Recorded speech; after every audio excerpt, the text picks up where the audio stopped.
गजपति जिला सदर महकुमा पारलाखेमुंडी स्थित पौर परिषद कार्यालय 2024 निखिल भारत स्वायत्त शासन दिवस पालित हो सकाळे सहरर समस्त बरपुत्र मानक प्रतिमूर्ति पुष्पमाल्य अर्पण कर पौर परिषद महात्मा गांधी एवं महाराजा श्रीकृष्णचंद्र गजपति महाराज प्रतिमूर्ति पौर परिषद अध्यक्षा निर्मला सेठी पुष्पमाल्य अर्पण करते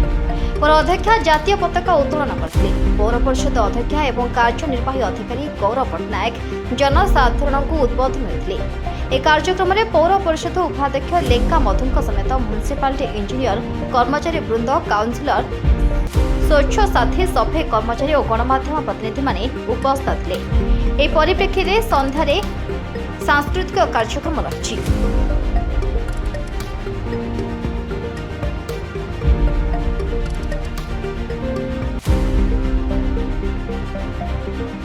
निखिल भारत स्वायत्त शासन दिवस 2024 उपलक्षे मोर समस्त प्रिय पारलावासी को आजिकार पवित्र दिन में शुभेच्छा एवं अभिनंदन ज्ञापन करछि। देखंतु स्वायत्त शासन दिवस माने गणतंत्र रो एडा गोटे पार्ट कहले अत्युक्ति हेबाने जहा कि आमे निजे निजको शासन करबा जहा कि एडा गोटे सर्वपुरातन म्युनिसिपालिटी एठी मो गोटे लोक माने जोटी मते पौराध्यक्षा करछन्ती सेति मो बहुत गर्वित। एटी आमे आसला पर बहुत गुडा जहाँकि लोकाभिमुख कार्यक्रम गुड़ाक जहाँकि लोक मानकर सुविधा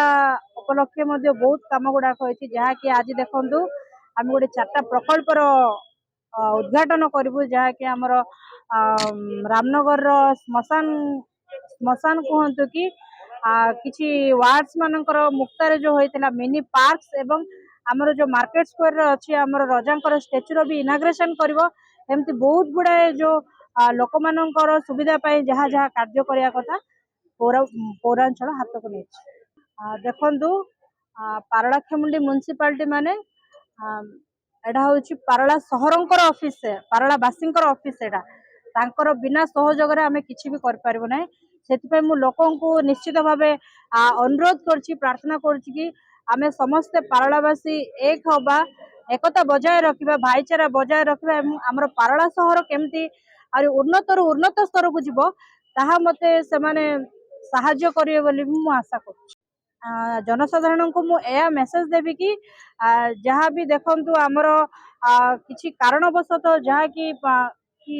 प्रशासन पक्षर भी जदि जहाँ भी त्रुटि होइछि कि भूल होइछि पारला सहर जदि लोक मानकर जदि जो मौलिक सुविधा रे जहाँ भी व्यतिक्रम होछि आज स्वायत्त शासन दिवस उपलक्षे मोर समस्त पारलावासी मानू हार्दिक अभिनंदन ज्ञापन करुच्ची। आज पवित्र उत्सव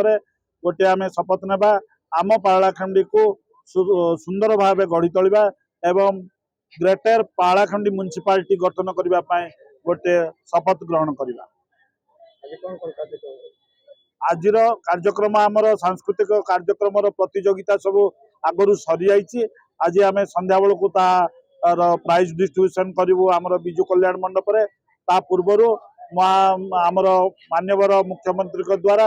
आम म्युनिसिपालिटी जो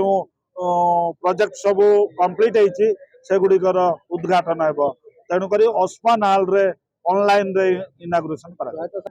ना बर्तमान आमर जहाँ इनागुरेशन कार्यक्रम रहा कथा से सेंट्राली स्टेट लेवल रू हम कार्यक्रम प्रथम कार्यक्रम है आम बजार छक पाखे हाँ क्रिमेशन ग्राउंड आमर गोटे कंप्लीट हो गलानी से माने आधुनिक क्रिमेशन ग्राउंड रे सब सुविधा रही सेटा को उद्घाटन करा बाद विभिन्न पार्क रो उद्घाटन गोटे कार्यक्रम गोटे 1 नंबर को नेबा एते सहज साध्य व्यापार नुहे से पारलावासी मीडिया बंधु आम काउंसिल समस्त सहयोग गोटे पदक्षेप आरंभ करा एटा गोटे आंदोलन बोली भाविबे आम ग्रेटर म्युनिसिपालिटी करबा तार गोटे मुख्य कारण है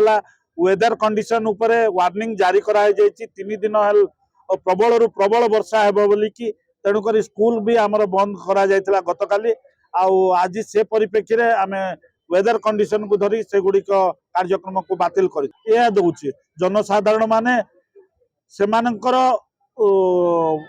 सहर प्रति मु म्युनिसिपालिटी कथा कहनी सहर प्रति जहाँ कर्तव्य अच्छी से करंतु म्युनिसिपालिटी जो गाड़ी जाऊँगी से गाड़ी रे मैला दिंतु रास्ता कड़े कंस्ट्रक्शन मटेरियल पकातु ना रास्ता उपरे बा नाल उपरे स्टेप्स करके अवरोध करंतु ना जहाँफल आमको सफा करने असुविधा होची सर्वोपरि से माने आमर यही पालाखिंडी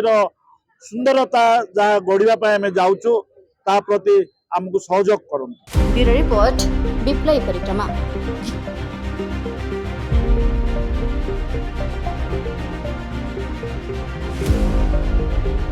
Please like, share and subscribe to our channel Biplay Parikrama.